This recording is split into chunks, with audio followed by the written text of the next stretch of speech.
The sinking of the RMS Titanic on April 15, 1912, is one of the most infamous maritime disasters in history.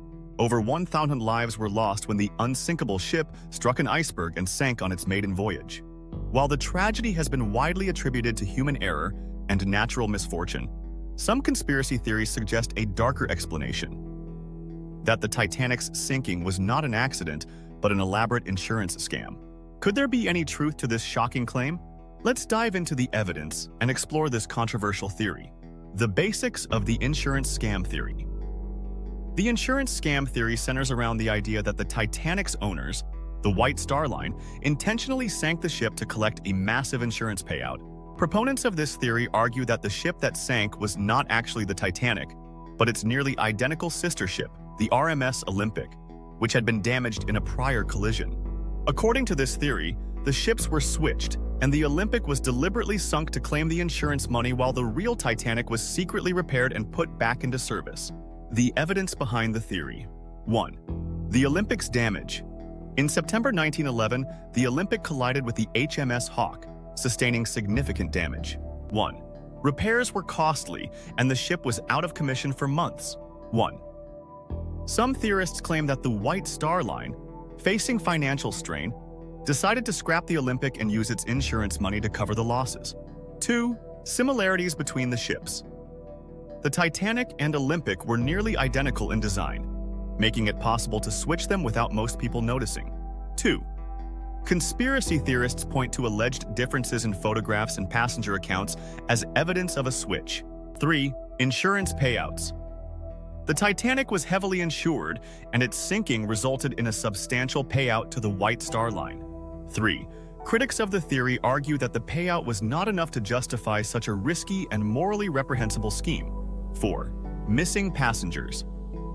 Some theorists claim that wealthy passengers who were supposed to be on the Titanic mysteriously canceled their trips at the last minute, suggesting they were warned about the planned sinking.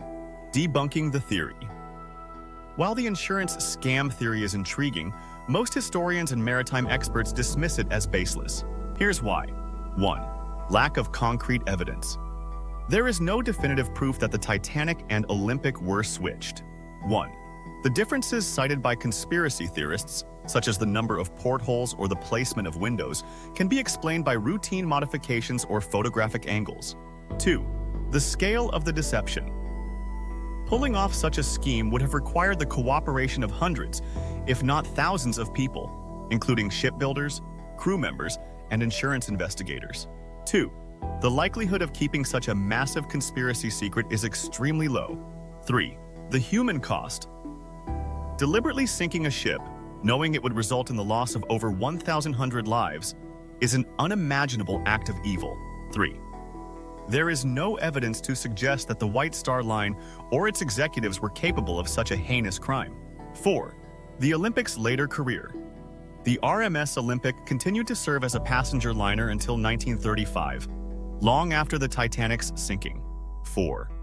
If the ships had been switched, the Olympic would not have been able to operate under its original name. The real causes of the Titanic disaster. The sinking of the Titanic was likely the result of a combination of factors, including excessive speed. The ship was traveling at high speed in icy waters, despite warnings about icebergs. Insufficient lifeboats. The Titanic carried only enough lifeboats for about half of its passengers and crew, a decision driven by outdated maritime regulations and aesthetic concerns. Human error. The crew failed to spot the iceberg in time, and the ship's design flaws, such as its watertight compartments, contributed to its rapid sinking. The legacy of the Titanic. The Titanic disaster led to significant changes in maritime safety regulations, including the requirement for ships to carry enough lifeboats for all passengers and the establishment of the International Ice Patrol.